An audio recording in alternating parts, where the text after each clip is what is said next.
엄마, 생일인데 오늘 바빠서 연락을 못했네. 선물 보낼게. 이게 뭐지? 요즘 내가 돈이 쿵해서 이것밖에 못 주네. 미안, 내 사정 알지? 이걸로 케이크 사 먹어. 아니, 이게 생일 선물이야. 오늘 이야기 속 주인공은 65세 윤정희 씨입니다. 그리고 그녀의 딸에 관한 이야기이죠. 윤 씨는 쓰지도 못할 모바일 쿠폰을 확인하고는 헛웃음을 지었습니다.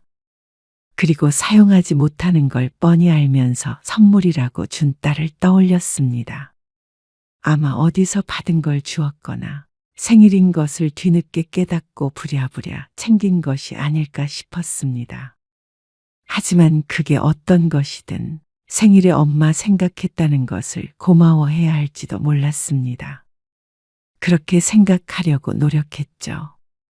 그렇지만 윤 씨의 딸이 자신의 시모의 생일엔 무엇을 주었는지 알게 된 이상 그렇게 생각하기도 힘들었습니다. 아무리 그래도 그 정도로 차별한다는 것은 있을 수 없는 일이었습니다. 친정부모를 업신여기고 시부모만 챙기는 걸 어디까지 이해해야 할지 몰랐습니다. 친정부모에게서는 온갖 도움을 받아가며 정작 효도는 시부모에게 하는 딸. 요즘엔 딸 가진 게 아들 가진 것보다 나은 시대라고 했는데 왜 윤 씨 가족에게는 해당되지 않는 것인지 몰랐습니다. 그런 딸에게 윤 씨도 더 이상 마음 쓸 이유를 찾지 못했습니다. 윤 씨는 아들 하나, 딸이 하나 있었습니다. 2살 터울이며 둘 다 일찍이 독립해서 따로 살았고 이제는 각기 가정을 이루고 살고 있었습니다. 윤 씨는 딸 가진 엄마가 을에 그렇듯 아들보다는 딸과 좀 더 가까웠습니다. 남편이 세상을 떠난 뒤로는 더욱 그랬습니다. 무뚝뚝한 아들과 다르게 딸은 시시콜콜한 얘기를 하기 위해 하루에 몇 번씩 전화하기도 했고 주말엔 홀로 집에 찾아오기도 했습니다. 그래서 아들보다 딸이 낫다는 말을 실감할 때도 종종 있었습니다. 그렇다고 아들과 왕래를 안 하는 것은 아니었지만 그만큼 딸과 친밀했습니다.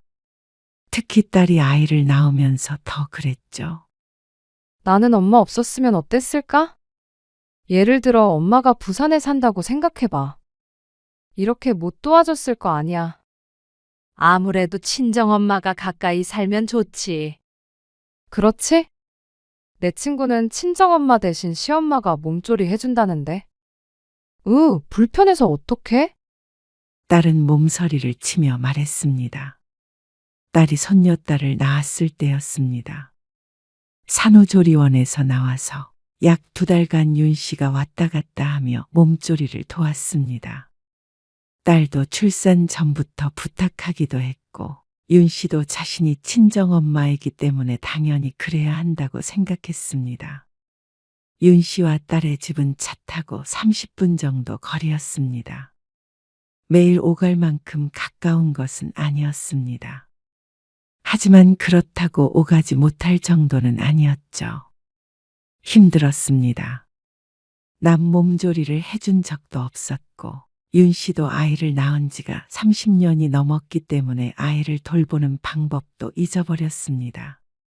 그리고 딸과 하루 종일 딱 붙어 수발을 드는 건 결코 쉬운 일이 아니었습니다. 미역국 말고 다른 건 없어. 미역국 먹어야 피가 맑아진대잖아. 그래도 지겨워. 맛있는 것 좀 먹고 싶다. 뭐 해줄까? 글쎄, 잡채 같은 것도 먹고 싶고. 알았어. 이따가 장 봐와서 해줄게. 역시, 엄마가 최고야. 그 말을 들었을 때 뿌듯했던 것 같기도 했습니다. 내 딸이 아이를 낳은 것이 장했고 손주를 보며 딸도 돌볼 수 있어서 다행이라고 생각하기도 했습니다. 그리고 당연히 딸도 윤 씨에게 고마워한다고 생각했죠. 엄마, 내일 시어머니 오신다고 그러는데 청소 좀 해줄 수 있어? 찌릿하고 느껴지는 통증에 오른 손목을 돌리고 있는데 딸이 말했습니다. 사돈이 오신다고. 언제? 내일 오전에 갑자기 오시겠다고 그러네. 근데 집이 어수선해서 알잖아. 우리 어머님 성격. 지저분하면 또 한 소리 하실 거야. 사실 집이 지저분하다기보다 아이 있는 집처럼 보일 뿐이었습니다. 아기용품이 많고 늘 손 닿는 곳에 있어야 하니까 조금 번잡해 보일 수 있었습니다. 윤 씨는 딸의 말을 듣고 거실과 주방 등을 대충 청소했습니다. 말이 대충이지 그래도 2시간은 좋게 흘렀죠. 그런데 딸은 그것도 부족했는지 더한 걸 요구했죠. 엄마, 진짜 미안한데 베란다 창틀 좀 닦아주면 안 될까? 어머님이 저런데도 보시거든. 지난번에도 뭐라고 하셨어? 창틀까지 닦으라고? 윤 씨는 자신도 모르게 어처구니 없는 말투로 대꾸하게 되었습니다. 이미 땀이 송글송글 맺히려고 하는데 창틀까지 닦을 생각을 하니 눈앞이 까맣게 되었죠. 딸은 잔뜩 미안한 기색을 보이며 부탁했습니다. 내가 하다가 손목 나가면 어떡해. 몸조리 잘못하면 평생 간다며. 하지만 윤 씨는 이미 손목 보호대를 하고 있었습니다. 1달 넘게 아이를 돌보고 딸의 수발을 들다 보니 손목이 가장 아팠죠. 엄마도 손목 안 좋은데 미안. 딸의 사과에 윤 씨는 한숨을 푹 내쉬었습니다. 하지만 그렇다고 출산한 지 얼마 안 된 딸을 시킬 마음은 들지 않아서 직접 수세미를 들었습니다. 딸이 시모에게 책 잡히는 것보다는 자신이 30분 더 고생하는 게 낫다 싶었습니다. 몸조리는 2달 해주고 끝이 났지만 그렇다고 친정엄마 노릇이 끝난 것은 아니었습니다. 엄마, 이따가 하영이 봐주러 올 거지? 3시까지 가면 된다고 그랬지? 응. 근데 올 때 뭐 좀 사다 줄 수 있어. 뭘? 마트 들려야 해. 마트는 아니고 아이스크림 가게에 들려야 하는데? 사거리에 있는 거 알지? 아, 어떻게 사면 되는데? 윤 씨는 딸의 부탁에 난감하다는 듯이 대꾸했습니다. 내가 받은 쿠폰이 있거든. 그걸로 아이스크림 케이크 살 수 있는데 그거 보내줄게. 어떻게 하는지 몰라. 그냥 기계에다가 쿠폰 찍기만 하면 돼. 말이 쉽지. 부끄러운 얘기지만 윤 씨는 본래 기계를 잘 다루지 못했고 특히나 가게에서 기계로 결제하는 것은 더 어려웠습니다. 어떤 버튼을 눌러야 하는지도 혼란스럽고 뒤에 줄이라도 서 있으면 마음만 급해져서 땀이 삐질삐질 날 정도였습니다. 지난번에 햄버거 사러 갔다가 그냥 돌아온 거 몰라? 그건 딸도 알 것이었습니다. 윤 씨의 집 앞에 햄버거 가게가 있는데 평소에 좋아하지도 않는 햄버거지만 그날따라 먹고 싶어져 들어갔다가 얼굴만 빨개져 돌아온 기억이 있었습니다. 직원이 주문을 받지 않고 기계로만 주문을 해야 했는데 뒤에 줄 서 있던 사람이 한숨을 크게 쉬는 바람에 주문을 해보지도 못하고 돌아 나왔죠. 그런 것도 늘 해버릇해야 하는 거잖아. 이참에 공부한다고 생각하고 해봐. 딸은 그런 윤 씨에게 핀잔하듯 말했습니다. 차라리 마트에서 장을 봐오라면 보겠는데 참 어려운 주문이었죠. 역시나 윤 씨는 기계 앞에서 한참을 헤매야 했습니다. 한가하면 직원에게라도 물어볼 텐데 손님이 북적거려 눈코 뜰 새 없이 바빠 보였습니다. 날이 더워지면서 다들 아이스크림을 먹으러 온 모양이었죠. 거기 그 버튼 누르세요. 뒤에 서 있던 다른 손님이 기다리기 답답했는지 윤 씨에게 도움을 주었습니다. 아이고, 감사합니다. 윤 씨는 민망한 표정으로 도움을 받았습니다. 뒤에서 그거 누르세요. 저거 누르세요. 하는 말이 반복되었습니다. 카드 갖다 대시면 돼요. 그 카드가 아니라 쿠폰인데. 윤 씨가 휴대폰을 내밀며 보여주었습니다. 뒤쪽을 보자 적어도 5명은 줄을 서 있었습니다. 마음이 급해졌는데 도움을 받아도 좀처럼 결제가 되지 않았습니다. 이거 쿠폰 되는 거 맞아요? 잘 모르겠어요. 딸이 이걸로 결제하면 된다고 했는데. 따님한테 한번 확인해 보셔야겠는데요. 아이고, 하지만 당장 딸에게 전화해서 확인할 수 있는 분위기가 아니었습니다. 벌써 윤 씨가 10분은 넘게 시간을 잡아먹고 있는 것 같았습니다. 다음에 사야겠네. 또다시 햄버거 가게에 있었던 일이 반복되었습니다. 얼굴이 후끈거렸고 줄을 서 있던 사람들에게도 미안했죠. 에어컨이 강하게 켜져 있던 곳이었는데도 불구하고 나오자마자 등줄기에서 땀이 주르륵 흘러내렸습니다. 당황하다 보니 그런 것 같았죠. 결국 빈손으로 딸의 집에 가자 딸이 그런 윤 씨를 보고 타박했습니다. 아이, 진짜? 그거 가지고 가려고 했는데 안 사오면 어떡해?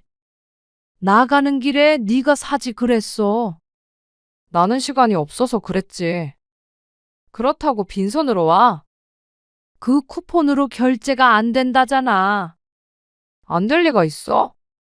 지난주에 받은 건데. 직원한테 물어보지 그랬어. 직원도 다 바빠서 기계로 하라는데 어떡해? 엄마 그래가지고 나중에 밥 한 끼도 못 사 먹는 거 아니야? 요새 다 키오스크로 하는데 엄마만 못해서 어떡해? 아이스크림은 둘째치고 윤 씨의 앞날이 걱정된다며 딸이 짜증 섞인 잔소리를 했습니다. 시간도 없는데 번거롭게 됐다면서 말이죠. 네 부탁 아니면 그런 곳에 갈 일도 없어. 윤 씨가 이용하는 가게라고 해봤자 마트나 집 근처 식당인데 기계 같은 거 사용 못해도 잘만 살았습니다. 햄버거 사건만은 예외였고 말이죠. 딸은 끝까지 투덜거리며 외출을 했고 윤 씨는 주인 없는 집에서 저녁까지 손녀딸을 돌보았습니다. 그리고 딸이 돌아왔을 때는 저녁 8시쯤 되어 있었습니다. 김서방은 늦게 와? 오늘 늦는데. 밥은 먹었어? 아니, 집에 가서 먹어야지. 잠깐만 앉아봐. 엄마. 딸이 집에 가려던 윤 씨를 붙잡았습니다. 그리고는 무슨 긴밀한 말을 하려는지 목소리를 죽이며 마주 앉았죠. 왜? 무슨 일인데? 그 있잖아. 한 300만 원만 빌려줄 수 있나? 300만 원? 우리 전세금 올려달라고 그랬던 거 말했지? 근데 김서방이 여윳돈을 주식에 좀 넣어서 300 정도가 부족하네. 맞벌이하는 가정에서 300만 원이 없어서 빌린다는 게 민망한지 딸은 금하며 괜스레 목소리를 가다듬었습니다. 내가 김서방한테 주식에 있는 돈 빼라고 했더니 다음 달에 빼야 된다고 그러더라고. 그니까 다음 달에 돌려줄게. 엄마. 3천만 원도 아니고 300만 원을 빌려서 다음 달에 주겠다는데 야박하게 거절하기도 애매모호했습니다. 윤 씨라고 돈을 쌓아두고 사는 것도 아니었고 300만 원이면 윤 씨에게도 나름대로 큰 돈이었습니다. 잠시 윤 씨가 고민하는 기색을 보였더니 딸이 가벼운 말투로 다시금 재촉했습니다. 에이, 내가 300만 원 못 줄까 봐 그래? 그런 게 아니라 다음 달에 꼭 줄게. 그 말에 윤 씨는 고개를 끄덕일 수밖에 없었습니다. 내 통장으로 보내줘. 알았어. 내일 보내줄게. 그런데 딸은 지금 당장 눈앞에서 보내주길 바랐습니다. 모바일 뱅킹 하면 되잖아. 못해? 미심쩍게 쳐다보는 딸에게 윤 씨는 고개를 저었죠. 아니, 할 수 있지. 그래서 그날 바로 딸에게 300만 원을 이체해 주었습니다. 딸은 엄마 덕에 한시름 났다며 기뻐했고 결과적으로 말하자면 다음 달에도 그 다음 달에도 300만 원은 돌려받지 못했습니다. 다음 달에 줄게. 하는 소리를 여러 번 듣고는 윤 씨도 어느 정도 포기하게 되었습니다. 이래서 망설였던 것이었습니다. 급할 때는 이자도 톡톡히 쳐서 갚을 마음이 있지만 막상 갚을 때가 되면 생돈이 나가는 것 같아서 괜히 아까웠습니다. 그게 사람 심리였습니다. 딸이 그럴 거라고 생각하지는 않았지만 금전거래라면 지긋지긋했습니다. 죽은 남편이 생전에 빚을 지는 바람에 젊어서 십수년을 고생했던 기억이 있어서였습니다. 그리고 그런 걱정이 기우가 아니었는지 딸에게서 300만 원을 받지 못하게 되자 역시나 부모 자식 관계에서도 돈거래는 참 어렵다는 생각이 들었습니다. 그래도 내 딸에게 빚쟁이처럼 쫓아가 돈을 닥달할 수도 없기에 생각날 때 가끔 묻고는 최근 들어서는 돈에 관해 이야기도 꺼내지 않았습니다. 괜히 300만 원 때문에 서로 감정만 상하게 될까 봐서였죠. 그런데 그렇게 반년이 조금 더 지났을 때였습니다. 딸은 생각지도 못한 부탁을 해왔습니다. 뭐? 2천만 원? 아니, 김서방이 말이야. 김서방이 왜? 주식에서 돈을 날렸대. 뭐? 근데 대출을 받았나 봐. 나한테 말도 안 하고. 딸이 속상한 듯 흐느끼며 말했습니다. 아등바등 벌면 뭐해? 이렇게 한순간에 없어지는데. 나 정말 못 살아. 엄마, 그렇게 큰 돈이 필요한 거야? 투자는 그것보다 많이 했어. 윤 씨가 다 눈앞이 깜깜해지는 기분이었습니다. 나도 모르는 빚이 있다는 게 어떤 기분인지 윤 씨는 아주 잘 알고 있었습니다. 딸이 걱정됐습니다. 할 수만 있다면 딸의 말처럼 도와주고 싶었습니다.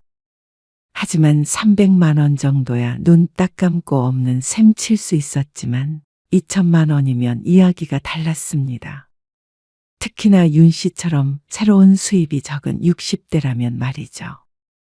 열심히 살아서 그럭저럭 노후에 먹고 살 수는 있겠구나 싶었는데 이런 식으로 큰 돈이 줄줄이 샌다면 그것조차 장담할 수는 없었습니다.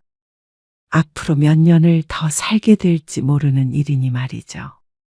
그래서 딸의 부탁을 선뜻 들어줄 수가 없었습니다. 그리고 300만 원도 안 갚는 딸이 2천만 원이라고 쉽게 갚을 수 있을 거라고 생각이 되지 않았습니다. 내가 안 줄까봐 그래. 지난번에 빌린 것도 같이 갚을게. 역시나 딸이 잊고 있었던 건 아닌 듯 했습니다. 그저 친정엄마 돈은 급한 돈이 아니라고 생각한 모양이었죠. 그래서 더욱더 수락하기가 힘들었습니다. 지금 당장 자식의 사정도 중요하지만 나중에 더 늙어서 자식에게 손 벌리는 일은 피하고 싶었습니다. 그런데 딸은 그런 윤 씨에게 서운해했습니다.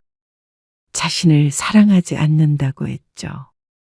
부모라면 자식이 괴로울 때 도와줄 수 있는 거 아니야? 내가 그냥 달라고 그러는 것도 아니고 빌려달라는데. 엄마는 어쩜 나한테 이렇게 야박해? 그동안 딸에게 해줬던 수많은 일들은 이미 없던 일이 되어버린 듯 했습니다. 졸지에 야박하고 매정한 부모가 되어버린 윤 씨는 그 이후로도 내내 신경이 쓰였습니다. 당연했습니다. 그렇게 거절하고 마음 편한 부모는 없을 것이었습니다.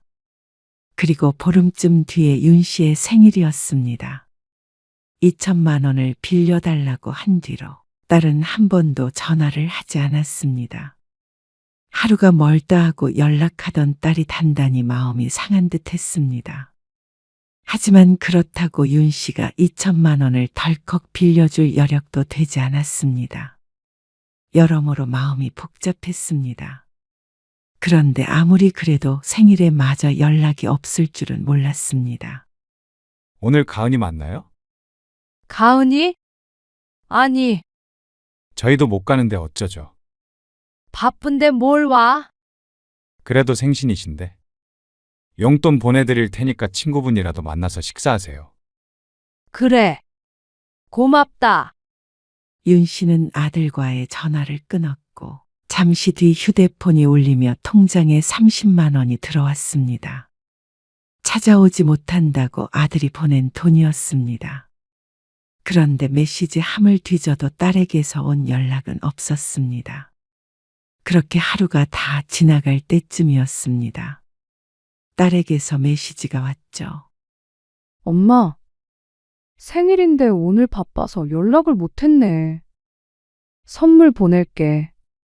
그러면서 생일 축하한다는 말을 덧붙였습니다. 이게 뭐지? 메시지 함을 보자 지난번과 비슷한 쿠폰 같은 게 도착해 있었습니다. 이번에는 빵집에서 파는 케이크 쿠폰이었습니다. 윤 씨는 잠시 말없이 메시지를 내려다보았습니다. 이게 생일 선물이라고 보낸 게 맞나 싶었습니다.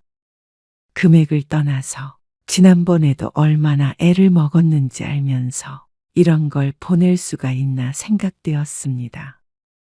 조금 황당한 기분이 되었습니다. 생일 선물로 케이크를 휴대폰 쿠폰으로 보낸 딸.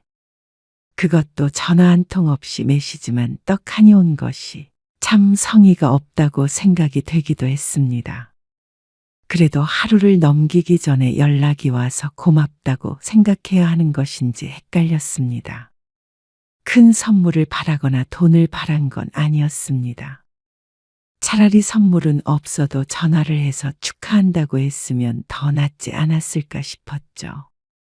선물을 보냈으니 그러면 윤 씨가 딸에게 전화를 해야 하는 것인가 싶었습니다. 그러던 찰나에 딸이 메시지를 하나 더 보냈습니다. 요즘 내가 돈이 쿵해서 이것밖에 못 주네. 미안.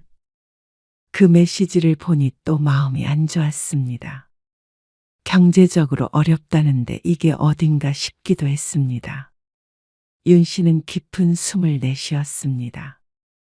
여러모로 상황이 안 좋아 보이는 딸의 메시지에 생각이 깊어졌습니다. 선물 투정을 할 때가 아닌 것 같기도 했고 말이죠. 역시나 쿠폰은 사용하지 못하고 휴대폰 안에서 캐캐 묵어갔습니다.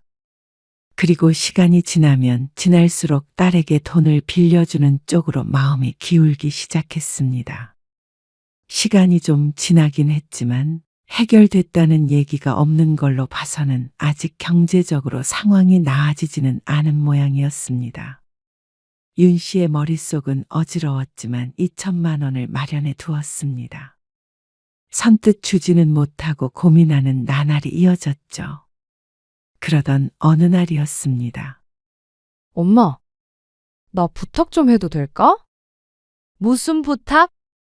돈 얘기를 꺼낼 것이라고 생각했는데 딸은 다른 부탁을 했습니다. 내가 택배 주문한 게 있거든. 근데 그게 지금 집 문 앞에 있대. 그거 집 안에다가 넣어놔야 하는데 될까? 오전 10시였는데 사위도 딸도 회사에 있어서 어쩔 수가 없다고 했습니다. 집 밖에 두면 안 되는 거야. 혹시 음식을 주문한 건가 싶었는데 딸은 그게 아니라고 했습니다. 원래 택배를 받으면 집 문 앞에 아무렇지 않게 뒀던 딸인데 그날따라 좀 이상했죠. 그거 좀 중요한 택배라서. 주문할 때 문 앞에 두지 말라고 했는데 두고 가버렸대. 뭐길래 그래? 아, 그런 게 있어. 누구 줄 건데. 딸은 말을 아꼈습니다. 그리고 어쩐지 초조한 기색을 보였습니다. 당장 부탁할 사람이 엄마밖에 안 떠올랐다는 딸. 윤 씨는 점심에 있었던 약속을 30분 미뤘습니다. 그리고 딸의 집으로 갔습니다. 딸의 집 앞에 도착을 하자 커다란 박스가 하나 놓여 있었습니다. 한쪽 귀퉁이는 찌그러진 채였습니다. 무거울 줄 알았는데 의외로 가벼운 상자를 들고 집 안으로 들어갔습니다. 자세히 보니 무슨 백화점이라고 쓰여 있었습니다. 돈 없다더니. 윤 씨가 고개를 갸웃거리며 그대로 뒤돌아서려다 아차했습니다. 상자가 파손된 건 알려줘야겠다 싶었습니다. 이거 박스가 한쪽이 찌그러져 있는데 괜찮아? 그러자 딸이 경악했습니다. 뭐? 찌그러졌어? 얼만큼? 많이?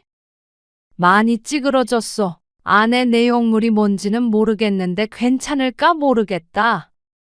열어볼까? 그러자 딸이 망설였습니다. 그냥 두고 가. 윤 씨의 물음에 딸이 마지못해 대답했습니다. 그럼 열어서 한번 봐줄 수 있어? 잠깐만. 윤 씨가 상자를 열었습니다. 그리고 그 안에는 핸드백이 들어 있었습니다. 포장도 여러 겹 되어 있어서 파손될 일은 없어 보였습니다. 가방 샀어? 아, 응. 윤 씨는 속으로 좀 놀라긴 했습니다. 윤 씨가 명품에 대해서는 문외한이지만 그래도 이 브랜드 정도는 알고 있었습니다. 로고 모양만 봐도 누구나 알 수 있는 그런 명품 핸드백이었습니다. 한눈에도 고급스러워 보이는 가방을 들어보며 말하자 딸이 대답했습니다. 멀쩡하면 됐어. 그리고 그 핸드백 내 거 아니야. 친구 부탁받아서 택배 받아준 거야. 아, 그래? 그럼 그렇지 생각했습니다. 사정이 어렵다는데 이런 비싸 보이는 가방을 살 리가 없겠지 싶었죠. 알았어. 그러면 이만 가볼게. 응, 엄마. 고마워. 그렇게 전화를 끊고 윤 씨는 가방을 다시 원상태로 포장해 놓았습니다. 그리고서 파손된 상자는 치우려고 들었는데 무언가 툭 하고 떨어졌습니다. 웬 카드가 들어있네? 선물할 때 메시지를 적는 카드 같은 게 보였습니다. 아마 친구가 적은 것일 테니 잘 보관해야겠다 싶어서 가방 위에 올려두려는데 그 내용이 눈에 들어왔습니다. 언뜻 보고 지나치려던 윤 씨의 눈길을 잡아 끌었죠. 어머님, 생신 축하드려요. 늘 건강하고 행복하세요. 그런데 그 밑에는 익숙한 이름이 적혀 있었습니다. 어머님의 며느리 임가은 드림. 그리고 그 옆에 하트까지 야무지게 적혀 있는 것을 보고 윤 씨는 황당함에 입을 다물 수가 없었습니다. 딸이 왜 거짓말을 했는지 알 것 같았습니다. 그렇지 않으면 윤 씨가 이렇게 기분이 상할 것을 예상했을 테죠. 윤 씨의 얼굴이 구겨졌습니다. 2천만 원을 달라며 그렇게 죽는 소리를 하더니 얼마짜린지는 모르겠지만 못해도 수백은 해 보이는 가방을 생일 선물로 시모에게 주는 딸이라니. 어이가 없었고 입에선 실소가 흘러나왔습니다. 사정이 나아진 건지 뭔지는 모르겠지만 자연스럽게 윤 씨의 생일 선물을 떠올릴 수밖에 없었습니다. 아직까지도 휴대폰에 저장되어 있는 빵집 쿠폰, 그리고 번쩍거리는 명품백. 딸의 마음이 눈앞에 보이는 듯했습니다. 그래놓고는 이걸 윤 씨의 손으로 들여놓게 하는 건 무슨 심보인지 몰랐습니다. 윤 씨였다면 아무리 급해도 그런 부탁은 양심에 찔려서 할 수가 없었을 것 같았습니다. 윤 씨는 그대로 도망치듯이 딸의 집을 나섰습니다. 그리고 사흘 뒤에 딸에게 전화를 걸었습니다. 가방은 잘 전해줬어? 어? 가방. 지난번에 택배. 아, 그거. 응. 친구한테 잘 전해줬지. 딸의 어색한 대꾸에 윤 씨가 물었습니다. 그때 카드 보니까 시어머니 드리는 것 같던데 아니야? 그러자 딸이 잠시 침묵했습니다. 아, 그게 말이야. 어머님 생신이라 그런데 왜 거짓말을 했어? 엄마 서운해 할까봐 그랬지. 그렇다면 서운할 행동은 왜 하는지 몰랐습니다. 누가 보아도 섭섭할 행동을 말이죠. 사정이 어렵다더니 그것도 아닌 모양이네. 그렇다고 어머님 생일을 대충 넘어갈 수가 없으니까. 그리고 김서방이 산 주식도 조금 올랐고, 그러면 2천만 원은 이제 안 필요한 거야? 주면 고맙긴 한데, 딸은 전처럼 당당하게 빌려달라는 소리는 못했습니다. 참, 안 사도는 부럽다. 뭐가? 어려울 때 돈 빌려줄 의무도 없고, 딸 집 청소해주지도 않고, 몸조리도 안 해주고, 애도 안 봐줘도. 며느리가 이렇게 좋은 선물을 턱하니 주고 말이야. 아무리 힘들어도, 그치? 비꼬는 듯한 윤 씨의 말에 딸도 발끈했습니다. 나도 드리고 싶어서 드리는 거 아니야. 안 그러면 서운해 하시니까 그렇지. 엄마까지 똑같은 거 주면 거덜나라고. 네 시어머니는 쿠폰 주면 서운하고 나는 안 서운해? 그건 그냥 엄마는 내 사정 이해해 줄 줄 알았지. 엄마는 뭐든 이해해야 하고 서운해해서도 안 되니? 나도 엄마한테 서운해. 갚는다고 그래도 돈도 안 빌려줬잖아. 사정 뻔히 알면서 가방 때문에 나한테 이래? 딸은 적반하장이었습니다. 윤 씨는 허탈한 웃음을 내뱉었습니다.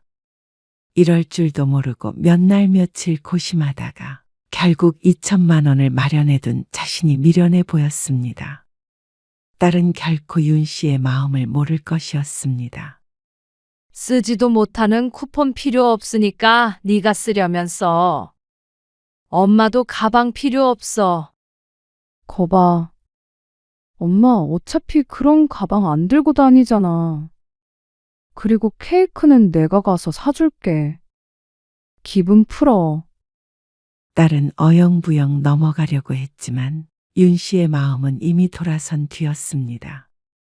아니, 올 것 없어. 엄마, 이제는 너도 엄마한테 돈이든 뭐든 부탁하지 마. 엄마도 이번에 정신이 들었어. 다 소용없구나 싶네. 무슨 말을 그렇게 해. 2천만 원은 빌려줄 수 없고, 지난번에 빌려갔던 300만 원도 갚어. 지금 당장? 그래. 지금 당장 가방값이면 갚겠네. 아니, 엄마. 알았어. 다음 달에 줄게. 아니, 그놈의 다음 달, 지겨워. 지금 갚아. 너무한 거 아니야? 너무한 게 누군지 전화 끊고 잘 생각해봐라. 300만 원은 오늘 중으로 입금하고, 그게 아니라면 김서방한테 전화해서 주식이라도 팔아서 달라고 할 테니까. 그러자 딸이 입을 다물었습니다. 윤 씨의 진심을 이제야 안 듯했습니다. 그동안 달을 위해 살았던 세월이 주마등처럼 스쳐 지나갔습니다. 자식을 사랑하는 마음에 할 수 있었던 힘든 일도 많았습니다. 하지만 내리사랑이라는 말이 괜히 있는 말이 아닌 듯 했습니다. 되돌려 받지 못하는 사랑을 붙들고 있었던 자신이 바보였죠. 윤 씨가 전화를 끊고 그날 오후에 딸에게서 300만 원이 입금되었습니다. 마음은 안 좋았지만 한편으로는 속이 후련하기도 했습니다. 윤 씨는 그 돈을 받고는 충동적으로 금은방에 갔습니다. 그리고 조심스레 금팔찌를 하나 골랐습니다. 생전 액세서리라고는 한 적이 없었는데 말이죠. 예쁘게 잘 어울리시네요. 그래요? 윤 씨는 손목보호대를 벗고 금팔찌를 차고 나왔습니다. 오랜만에 자신을 위해 자취한 것 같았습니다.